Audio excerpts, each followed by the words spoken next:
Hello, I'm Jamila Musayeva, an international etiquette consultant, author of etiquette books and pre-recorded online etiquette courses. In today's video, I want to talk about hand gestures. In particular, we're going to look at 10 different hand gestures that can be offensive in certain cultures.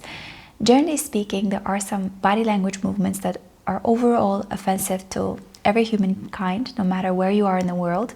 But then there are some specific things that are very insulting in some cultures and acceptable in others. So today we're going to look at 10 hand gestures that can be insulting in certain cultures and also address some hand gestures that are generally insulting to everyone. The reason I want to address this is because I know that many of you who are interested in etiquette, and if you are working in an international company, if you travel around the world, if you are someone who travels for work or leisure, you're often exposed to different kind of cultures where if something is acceptable in your culture, it can be insulting in another. So this video is an educational one, an informative one, so that by watching it, you will know that you need to stay away from these gestures whenever you travel to these parts of the world. So the very first hand gesture that I think is quite understandable in many cultures why it's considered insulting, and I would put it in a rank of one of the top, I think, hand gestures that are globally recognized as insulting, and that is pointing to someone with your fingers.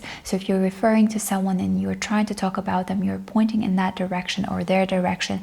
So pointing fingers in general has this almost blaming attitude. You're trying to blame someone. This is a gesture when we usually make when we're trying to blame someone. So pointing fingers is a phrase because it means stop pointing fingers at me or at us or the issue.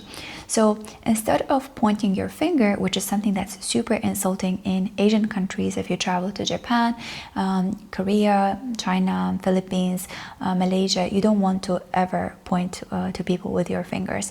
And I think globally in general, it's not something that we recognize as a good sign. Instead of trying to gesture in their direction, what you have to do is use your full hand. So open your palms towards the person or the people that you're talking to and gesture in the direction. So say, oh, look at the person to the left or look at the right. Or if you're at the museum and you're showing the paintings, always use your full hand to gesture.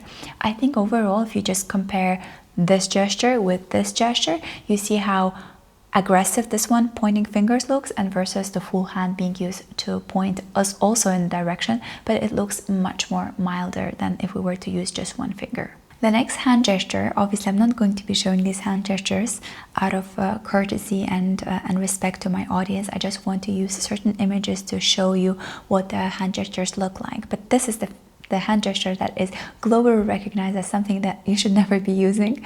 It's insulting in every single culture, and it's interesting that this hand gesture has actually originated in ancient Greece and Rome, and it's much older than we think of it when we think in modern day life. We think it comes from Hollywood movies. It's globally recognized as a vulgar insult, and that's obviously showing your middle finger, but it comes from ancient Rome and Greece, where it was the shameless finger, so to speak, and it was in a way of trying to show contempt and trying to mock someone. You'd show that middle finger.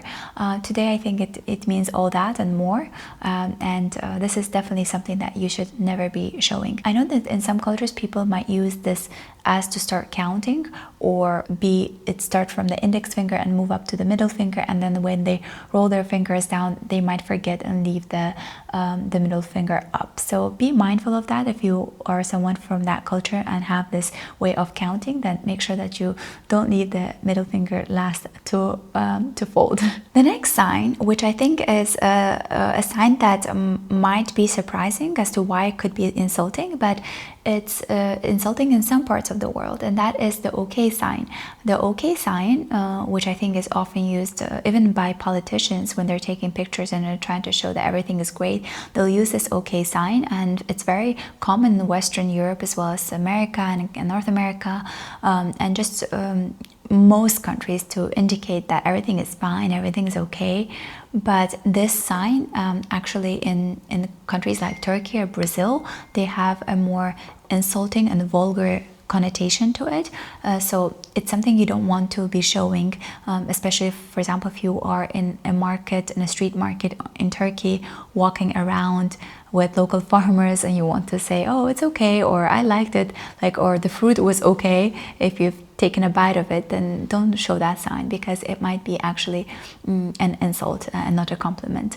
Again, same in Brazil. So be mindful when you travel to these parts of the world. The next hand gesture is very particular to some parts of the world, and actually in Azerbaijan we often use it also. It's shown in some comedies as a gesture that's insulting, but also not as much as a middle finger. And also I found out that apparently in Greek culture they also have it, and it is showing the palms of your hand onto the person or onto their face or onto them. It's called mutsa in Greek language, but in Azerbaijani culture we usually do this hand gesture, and it has a connotation as ash be upon you, and that's like almost like you're an idiot, or like what a stupid you are, or in Greek it would be like go to hell. It's a feeling of contempt. And when researching about the origin of this hand gesture, it actually comes from the Byzantine Empire, where they would use to smear the ash or the dirt over the people that have been disgraced. So smearing all of that over their face, or the ashes. That's interesting because in Azerbaijan we use actually this phrase kulbashva, which means ash be on your head. So it's like, you stupid, like how could you? So this kind of a gesture, or like just the palms up on someone's hand, might just be innocent in other parts of the world, but if you're ever traveling to Greece or Azerbaijan, make sure that you don't use this hand gesture because it can be very insulting. The next hand gesture is something I did not know that people in America did not have that, because this is a hand gesture that is often, again, like funnily, humorously used in this part of the world. And I remember that when I was showing it to my roommates, they were like, we don't have this, what does that mean? And I was like, how come you don't know this hand gesture? And they're like, we don't. And so in most of the parts of the world, it means nothing. In Italy and in Portugal, it actually has this connotation of like sexual connotation to it. In Russia, Azerbaijan, our part of the world, post-Soviet countries, this hand gesture can just mean, zero, nothing, but it's in a mocking way. It's like, you'll get nothing, like this is what you're getting.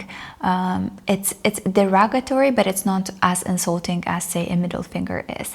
And interestingly, that in Brazil, I read that this shape or form, the fig-shaped gesture, can actually be like an evil eye protector, like a good luck charm. I don't know if it's true or not, but comment under this video if that's the case.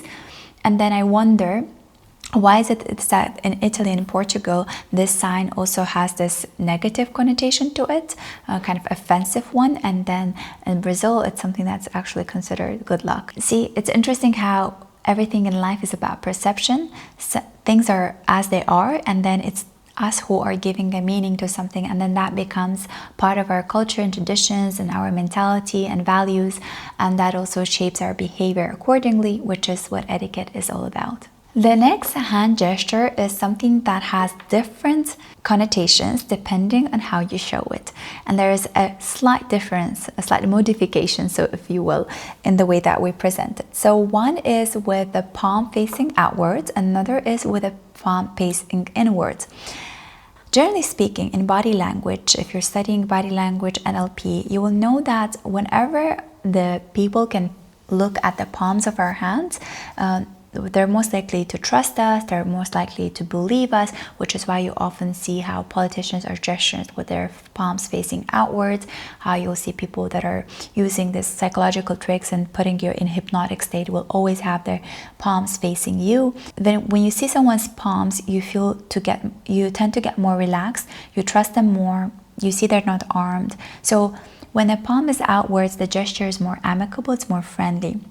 So when the V sign is shown with the palm facing people, facing the photographer or the person you're posing to or the person you're showing it to, it actually can indicate the sign of victory, or it used to be the case with Winston Churchill posing like that, showing the victory.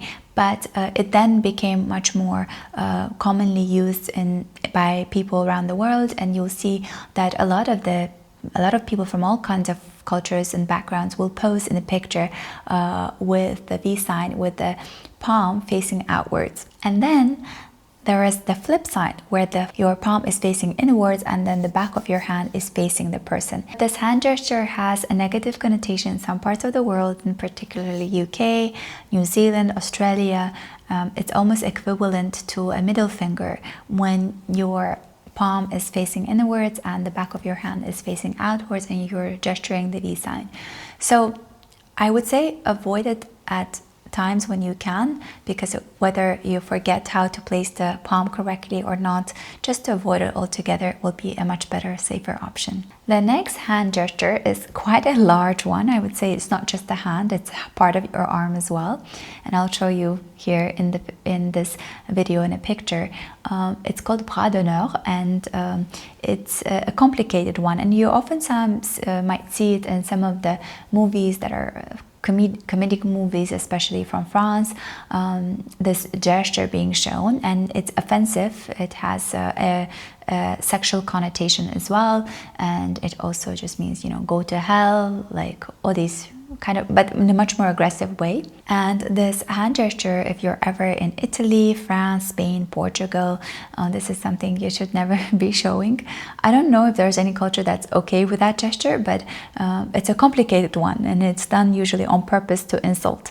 But just so you know, if you ever get to see that hand gesture being shown to you, it's not a nice thing. The next hand gesture might actually surprise you, because I think 99% of the world believes that it's a good sign. It's something that shows great, amazing, you know, excellent, great work. We even have a lot of emojis for that. We have even thumbs up on YouTube. We have thumbs up in our emoji box, on pretty much every social media platform. But in Iran and Afghanistan, this sign, especially amongst the older generation, it can actually have the same kind of a meaning as a middle finger. So if you are in Iran, if you find yourself there, or Afghanistan, or if you're out and about with the older generation of that, maybe you would not show that. But again, I think with exposure to social media, with people having access to all these emojis these days, it has slowly taken away from that negative connotation of thumbs up. So now it's more or less acceptable around the world that it's a good sign. But just be careful in case you're traveling to those parts of the world. The next hand gesture is something that I personally have experienced, and again, this is something that is considered normal. In a way, this is something we grew up seeing happening and no one would get offended, and that is snapping like that to call a waiter. You'll see even the older generation nowadays as well at restaurants, especially at the not fancy establishment but more family style restaurants, because it's quite loud, there are a lot of people, there's live music playing. You'll see that people call the waiter with a snap. And the waiters themselves, even in Azerbaijani restaurants, they will usually, and again, more traditional places, they would call each other with a sound like that. So it wasn't something that was considered offensive. But I remember in the late 90s, we traveled with my parents to France, and my dad actually raised his hands and snapped to call the waiter, which is something that was acceptable in our culture. And I remember the whole restaurant just staring at us at the table and pointing at us at fingers, waiter being so offended by that. Good etiquette lesson learned from early childhood on. But again, I want to emphasize that people will call the waiter right like that here, and it will not be offensive in any way. But take it out of context and put it in Italy or France, it will be offensive. And generally, I think in most countries, it's something that is definitely offensive. If you want to call the waiter, you just raise your hand like that above to your eye level and try to catch the waiter's eye.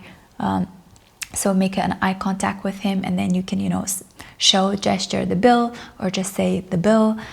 So snapping is definitely something you should never do. The next hand gesture, and the last one for today's video, is tapping your finger around your temple. So it could be, I think the difference is in the way that it's done. So it's offensive, but the reason I'm showing it is because it's not that as offensive as the other hand gesture. It's more about, being sarcastic, maybe funny, but something that can obviously offend someone. But so this gesture, it has a way of showing, like in the Western world, in America and Western Europe, it could be like, you know, that's a smart idea, that's a clever idea, wow, like, you know, I knew it, like pointing like that. It doesn't have a negative connotation. But then in Russia and Azerbaijan, post-Soviet countries, tapping like that with your finger around temple means cuckoo, like crazy, like like stupid. But it could also be made in a joking way, like, oh my god, you're crazy. But again, some people might get insulted, so you don't want to use that when you are working with people from this part of the world. Again, to wrap up this video with a final thought, I think it's the thought that matters. So if you just want to be polite and correct, if you are unsure whether this gesture might come across as offensive and insult, then better not gesture like that at all.